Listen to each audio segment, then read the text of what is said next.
O'zbekiston fuqarolari uchun ajoyib xabar. 1-martdan O'zbekistonda yana oylik maoshlar oshiriladi. Assalomu alaykum, hurmatli tomoshabin, kanalimizga xush kelibsiz. Agar kanalimizda yangi bo'lsangiz, kanalimizga obuna bo'lib, videorolik ostiga like tugmachasini bosib qo'yishni unutmang. Shunda siz eng so'nggi va rasmiy xabarlardan birinchilardan bo'lib xabardor bo'lasiz. Diqqat qiling, davlat xizmatchilarining maoshi 1-martdan oshiriladi. Davlat fuqarolik xizmatchilariga istisno tariqasida 1-marta ular egallab turgan lavozimiga muvofiq, biroq ulardagi mavjud maxsus unvonlardan martaba yoki malaka darajalari past bo'lmagan davlat fuqarolik xizmati lavozimlarining malaka darajalari berilishi 2026-yilning 1-martigacha qoldirildi.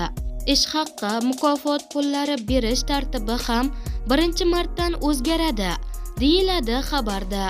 Hurmatli tomoshabin, videorolikni davlat ishida ishlaydigan tanishlaringizga yuborib ogohlantirib qo'ying.